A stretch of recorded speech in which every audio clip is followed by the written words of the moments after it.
Hey, it's Tom, and this is a classic Saturday video blog. Today you'll notice I will be changing t-shirts twice. I'll be wearing 3 different t-shirts, that's the one. And I'm going to try and just get a document of how my day goes and how my 10k mud runner thing goes. I'm really looking forward to it. This is before it's all happening, obviously. So yeah, I'm excited. I'm really looking forward to it. Feel ready, and yeah, I'm just going to be heading off soon, and yeah, it'll be at about 12. But this video will obviously be coming out afterwards, and it'll be edited together with me being like, I'm ready to go, and oh, I've done it. I'll try and use those exact phrases. So I've just got to where the event is. It's like 15 degrees. It's a bit wet, but I'm really excited. Really looking forward to this 10k. It's going to be fun. Next update, I'll have ran it. Hey, so I have just finished Mud, Sweat and Beers. I'm clearly not wearing my top right now because it's I'm knackered. It took me about an hour and a half to do, and yeah, it was tough. Like, I got about 6 kilometers in, and it was 2 laps of the same thing. And yeah, once I got to about a kilometre into the second lap, I started feeling it. But I've just finished. I'll probably talk more about it later and add it on then. But it was a lot of fun, and I am feeling it now. It was, yeah, a lot of adrenaline as well, so that eased me through it. It was about an hour and a half of just with water. Deeper than I am tall, so that caused issues. But yeah, I'll talk more about it in the next part. So I finally made it back, and the previous video I was running high on adrenaline, which faded, and I ate some food, showered, and then I lay down. Next thing I know, it was 30 minutes later, and yeah, I hadn't been doing anything. I actually had the podcast on, the Rooster Teeth podcast on, listening to it, and yeah, well, I need to start that again, basically. So what was really cool is, you might have noticed between the second and third parts that the weather was significantly different. There was rainy and a bit miserable about 11 o'clock when I got there and made that video. The race started at 12 and the rain had eased off significantly. It was, yeah, it eased off and it was starting to get a little bit warmer. And we started and it was awesome. The weather just kept getting better and better, and now by the end of it you could have seen that it was very sunny when I made that video, which was great. It actually suited the whole race perfectly for me. I keep saying race, it's not really a race, it's just a 10km fun run, really, but I ran at a decent pace. I was really happy with my time. Actually, I was really happy with it. I don't know what time I have done yet, and where it ranks in the things. I don't really care about the rank either. It was one of my goals for the year that I really wanted to accomplish, and it's something I've done. I'm really proud that I've done it as well. So, the weather change, that was awesome. That really, I don't know, there was something about it that it just got progressively nicer and nicer as the race went on. It might have switched over midway through, but I didn't really notice it. But so it was 10 kilometres, and my pace was a bit weird, I'll say that, because there were flat sections, uphills, downhills. Downhills were significantly more difficult than I was anticipating. Although I shouldn't really be surprised when you're on a long walk. That's the kind of thing that you need to be wary of.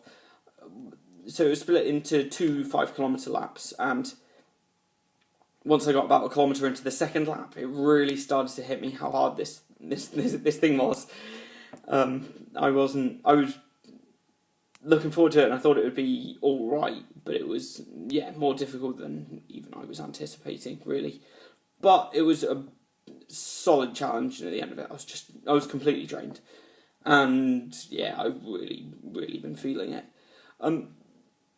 Yeah, I busted my shin on the first lap.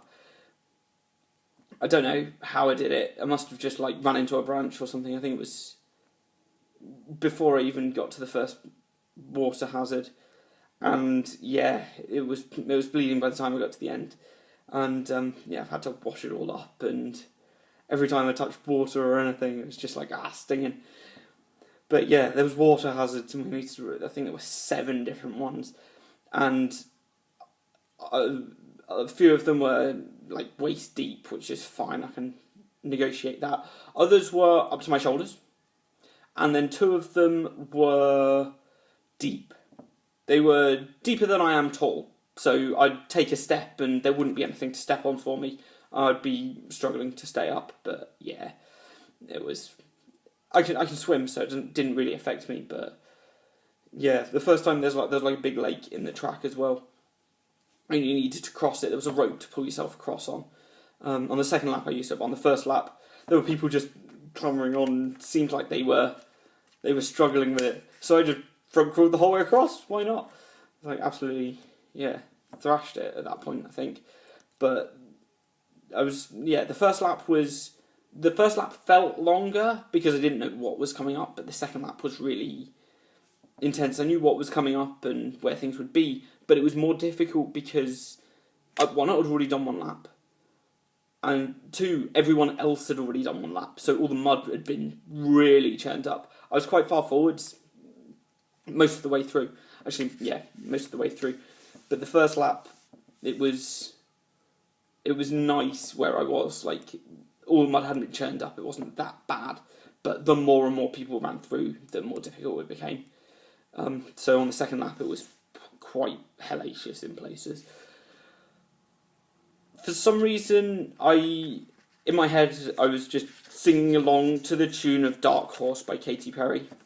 Who knows why? I don't know. But yeah, it was just stuck in my head the whole time around, and I just don't even know. No. Oh well, two points around the track there were slides to go down, and they were. One of them was fine; it wasn't that steep, and you just need to push yourself a bit. The other one, however, had a bit of a wavy bit, and the ground beneath it was solid. First time around, it was actually smooth and fine, and like I hit the bottom and just went straight into running. The second time, just hit the bottom and just slid everywhere. It was just a mess.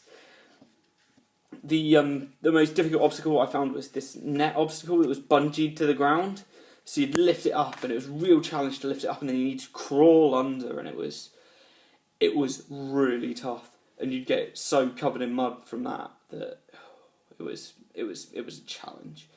But I had an absolutely fantastic time doing it. It was the Mud, Sweat and Beers race. I think it was race 2 of their calendar, and it was awesome. I had such a good time doing it.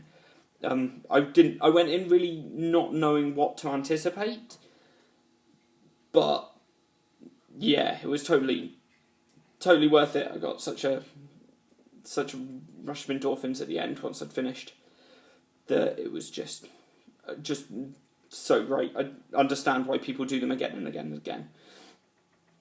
But yeah, and from doing it at the end of the race run, I got a medal on Sweat and Beers, and it's quite a weighty medal. I'm very, very happy I took part in it. I'm not sure whether I'm going to do another one.